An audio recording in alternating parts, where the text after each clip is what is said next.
Bitcoin is better money, right? It's a blockchain application for digital gold, or as Michael Saylor says, digital property. That is the future of money. Okay, great.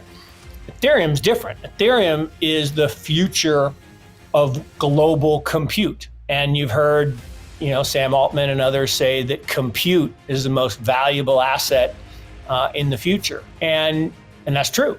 Amidst the constantly changing regulatory environment around cryptocurrencies, the path towards approving Ethereum ETFs has emerged as a major topic of debate. Ethereum ETF sentiment appears unclear as analysts James Sart and Eric Balchunas from Bloomberg ETF delve into the details, presenting a picture of diminishing chances with a meager 25% chance of approval. In his insights, Eric Balchunas draws attention to the significant distinction between the Securities and Exchange Commission's SEC treatment of Ethereum ETFs and Bitcoin ETFs. The SEC's lack of engagement with applicants and its few questions indicate a less aggressive approach, which leaves many wondering what will happen to these applications despite the approaching deadline. Nevertheless, despite the general gloom, Mark Yusko, the renowned founder and chief investment officer of Morgan Creek Capital, remains optimistic. Given Yusko's seasoned knowledge and unshakable faith, Ethereum ETF approvals may still be possible despite the overwhelming obstacles. Although Yusko maintains his upbeat outlook, he concurs with Bloomberg ETF analysts in recognizing the slim probability of approvals before the May deadline. Rather, Yusko is betting on a situation that comes after the November election, because he believes there will be more charitable regulations.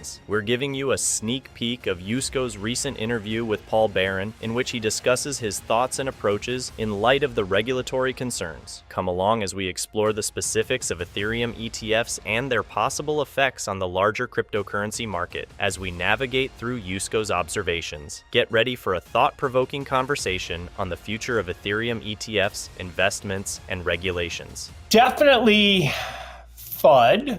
Definitely fear, uncertainty, and doubt. That is how the incumbents deal with technological innovation, right? So blockchains are the future of computing, full stop. And they're not, the technology's not going away. And I've been shilling this book, that Chris Dixon wrote, Read, Write, Own, for anybody who wants to understand why, this thing that I've been talking about for almost 10 years, about the cycle of technology, from the mainframe to the microchip, to the personal computer, to the internet, to the mobile net, and now the truth net, which is the internet of blockchains, and why AI is not it, right? AI is a tool that's been around 75 years. It ran on big computers, then it ran on personal computers, then it ran on the internet, and then it ran on the mobile net, and now eventually run on blockchains. I will say it's a 75-year overnight success story. But the FUD, the fear, uncertainty, and doubt, is spread every single time there's an innovation in technology that threatens incumbents' livelihood. So you can go back to the internet, right? AT&T and Verizon tried to kill, literally, the internet because they didn't like what you and I are doing right now. Voice over internet protocol is free. They charge $3 a minute for long distance. We're far away from each other. And they liked charging $3 a minute for that. So they tried to get a bill passed, and they spread all these rumors about how the internet was bad. And thankfully, I would say, Al Gore did not invent the internet, but he did kill that bill, which stopped them from over-regulating it. And the same thing's true now. The banks are being disrupted by these chains. And financial services, as we know it, which has had a good 838-year run under its current form, based on trust, is being displaced by truth.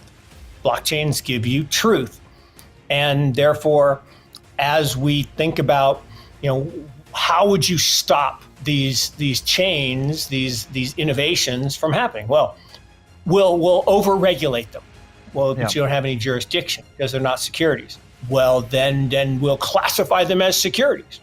Or we'll try to classify them as commodities and get some other regulator to, collaborate, to work with us. Well, they tried that with Bitcoin. They tried to over-regulate. They tried to regulate by attack on, new technology and new innovation. And what happened? The courts said, Gary, you've overstepped your bounds. And now we have Bitcoin ETFs, and they're part of the culture of the future of financial services. For sure. So now next up is Ethereum. So that's a long-winded way of saying it's FUD, it's expected. And the reality is the courts forced the SEC and Chairman Gensler to approve the Bitcoin ETF. Yeah. There has been no such court ruling, no such lawsuit to force his hand on Ethereum. Right. Therefore, he can do all of this, FUD campaign to make people afraid that it's not going to happen. And as we all know, people will buy the rumor, whatever that rumor is, whether it's new technology adoption, whether it's new chips, whether it's new products, and then some of them will sell the news. And so you'll get this run up in price. And then if it doesn't happen, or it does happen, they'll sell out of fear. If it doesn't happen, they'll sell out of, I'm going to take my profits if it does. And we saw that after the Bitcoin ETFs, and then they went back up. And now there's been some, downside pressure. Ethereum ran along with it, got all the way up over $5,000 and, or $4,000, sorry. And now, bam, back down again. During a recent interview with Paul Barron, Mark Yusko reveals a crucial piece of the Ethereum ETF puzzle that may signal a major change for the most popular cryptocurrency. And now for BlackRock, the giant of asset management, whose involvement in the Ethereum ETF market is immense. Yusko's insightful assessment highlights BlackRock's significant position as a competitor looking to get Ethereum ETF clearance. However, the disclosure of BlackRock's first venture into tokenized funds on the Ethereum blockchain complicates the storyline. BlackRock's striking $100 million wager on Ethereum is a major player in the cryptocurrency space. But let's not dismiss this important realization too quickly. Let's examine the importance of BlackRock's involvement and its implications for the larger Bitcoin ecosystem as we delve more into Yusko's speech. Now let's go back to the interview and explore the complex network of information that Yusko's perceptive eyes have revealed. BlackRock is going to do what BlackRock is going to do. They are the largest asset manager in the world. I told people for a year that there was no question in my mind. As soon as they announced they were going after the Bitcoin ETF, not only was it going to get approved, they were going to be first. Right. Now, they decided to crown them all at the same time, but and look, Bitcoin has, BlackRock has applied for it.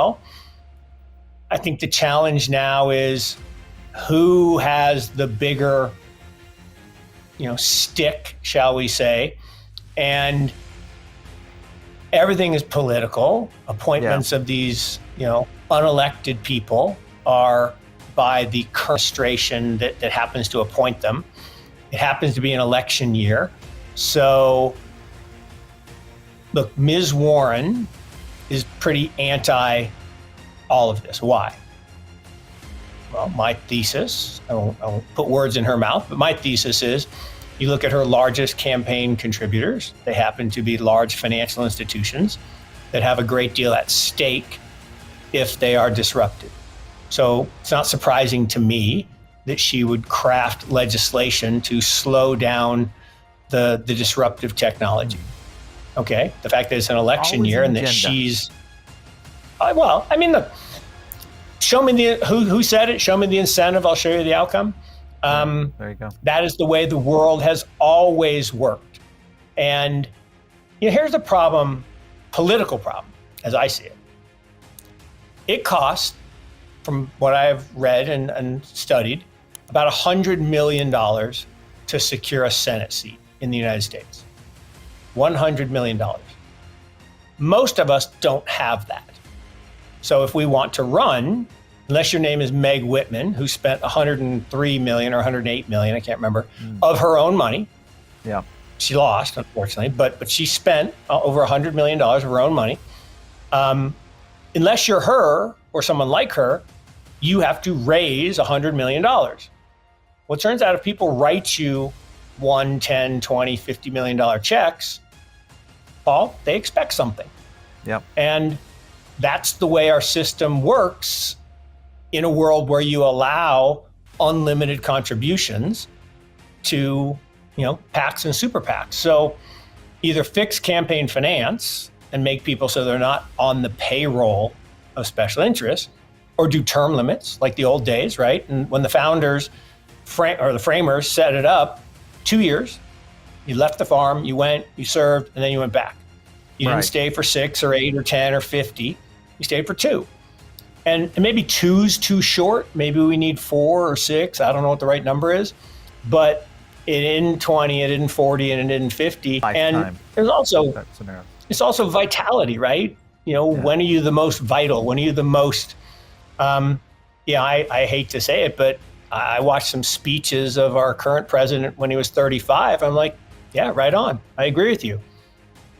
I don't say that now. Regarding BlackRock's impact, Mark Yusko makes a perceptive insight that underscores the organization's powerful position as the largest asset manager globally. He remembers believing that BlackRock would be the first in line for approval and firmly forecasting that their pursuit of a Bitcoin ETF would be approved. But in the end, BlackRock had to contend with a coordinated approval procedure with other applicants, even in spite of this expectation. Yusko further highlights BlackRock's multi-pronged strategy by requesting clearance for an Ethereum ETF. However, he recognizes the current difficulty, figuring out who has more clout in the regulatory environment. He describes this effect as the bigger stick, which is an appropriate way to allude to the power struggles that take place inside regulatory organizations. Entering the political sphere, Yusko makes references to the impact of the present administration and the function of political appointees, especially during an election year. He draws attention to Senator Elizabeth Warren's alleged opposition to disruptive technology, attributing it to the entrenched interests of her campaign backers in preserving the status quo. Yusko exposes the enormous expenses connected with winning a Senate seat in the US through an open examination of campaign money. He draws attention to the expectations that are inherently linked to significant campaign contributions, demonstrating how this arrangement promotes a connection between elected officials and special interest organizations. Yusko suggests reintroducing term limits or reforming political money as possible ways to solve the underlying problems. He considers the goals of the Founding Fathers and recommends re-examining the original idea of short-term political service in order to lessen the effect of vested interests, all while drawing on historical context. Yusko makes the insightful comment that political leadership requires dynamism and vitality, drawing a comparison between the leaders of today and those of the past. He considers how political participation is changing and how responsive government is essential in the contemporary world. Until next time, happy investing.